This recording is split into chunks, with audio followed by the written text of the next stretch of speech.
বন্দে পুরুষোত্তম, বন্দে পুরুষোত্তম, বন্দে পুরুষোত্তম। পরম প্রেমময় দয়াল শ্রী শ্রী ঠাকুর অনুকূলচন্দ্র রাতুল চরণে আমার প্রণাম জানাই। ইষ্ট পরিবারের সকলের চরণেই প্রণাম জানাই। তো আমার ইষ্টপ্রাণ দাদা এবং ভক্তিমতী মায়েদের রান দিত জয়গুরু, এবং আপনারা আমার পাশে থেকেছেন, সেই জন্য অনেক অনেক ধন্যবাদ। এবং মাঝে মাঝে কমেন্ট দিয়ে বলবেন, খারাপ ভালো যাই হোক, তাহলে আমি আরও ভালো করে করতে পারবো। তো আরম্ভ করছি।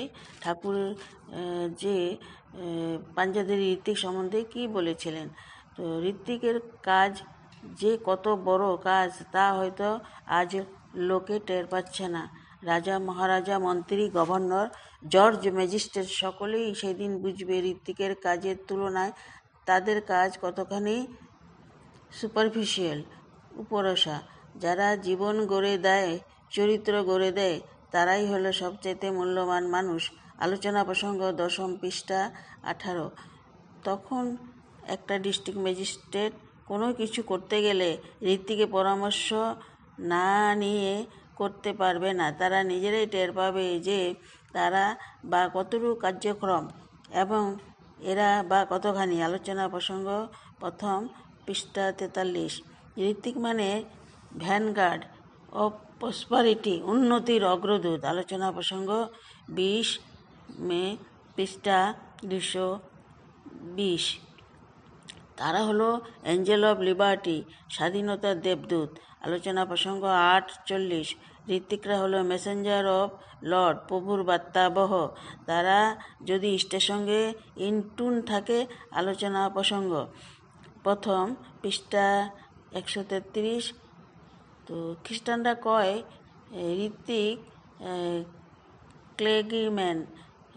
ডিকশনারিতে তাতে লেখা আছে পোর্শন অফ ডিভাইনিটি, ঈশ্বরের অংশ। একজন ঋত্বিকের চলন চরিত্র এমন হবে যে তাকে দেখে হাইকোর্টের জজ পর্যন্ত উঠে দাঁড়াবেই। তো সে যে পোর্শন অফ ডিভাইনিটি, ঈশ্বরের অংশ। দীপরক্ষী 5 পৃষ্ঠা 280। নষ্টকে শ্রেষ্ঠ করেন বলেই তিনি পুরুষোত্তম। পুরুষোত্তমের আগমন তিনি অল্প সময়ের মধ্যে হয়তো ঋত্বিকদের অনেকের স্বভাব চলন অতখানি হয়ে ওঠেনি, কিন্তু হবার পথ ধরে তারা চলছেন। এই যে বিশ্বে কত কোটি দীক্ষা হলো, তা এই ঋত্বিক দাদাদের কঠোর ত্যাগ পরিশ্রমের ফসল। তো তাই তাদের সম্বন্ধে নিন্দাবাদ শুনলে মনে ভীষণ আঘাত হানে। এবার শ্রী ঠাকুর ঋত্বিক যাজক কর্মীদের গুরুগিরি ও ধর্মবাণী বিকৃত অপব্যাখ্যা করার সব পথ চিরতরে বন্ধ করলেন সদা জাগ্রত আচার্য পরম্পরায়। নিচের বাণীগুলি থেকে বোঝা যায় শ্রী ঠাকুর ঋত্বিকদের কঠোর শাসন করলেন। নিষ্ঠা ভঙ্গ ঋত্বিক হলে দীক্ষা তার ব্যর্থ, প্রভৃতি তার স্বার্থ হয়ে খুঁজে বেড়ায় অর্থ। অনুসূতি গ্রন্থে 6 ধর্ম 49। ইষ্টবিহীন অনাচার দুষ্ট ধর্মপ্রচারক হোক, ঋত্বিক হোক, আর যেই হোক না কেন, কখনোই অনুসরণীয় নৈক। অনুসরণে শাশ্বত পতন অনিবার্য হয়ে ওঠে, চর্যা সুক্ততে আছে। ঋত্বিক, প্রতিঋত্বিক, অধৈর্য বা যে কেহই হোক না কেন, বাক ও বাস্তব কর্মে যাহারা ইষ্ট স্বার্থ প্রতিষ্ঠাপন্ন নয়, তাহাদিগকে কোনো মতেই তোমার দৈনন্দিন জীবনে উৎকর্ষ নিয়ামক করিয়া রাখিও না ও তাহাদের ভরণ পোষণ তৎপর হইয়া তাহাদিগেতে আত্মনিয়োগশীল থাকিও না। ইহার বার্তেও তোমার জীবনে কোনো দুর্গম রন্ধে চালিত হইয়া বিধ্বস্তির চরমে নিঃশেষ করিতে পারে, তাহার ঠিকানা করাও দুরূহ। উপাসনা 1 পৃষ্ঠা।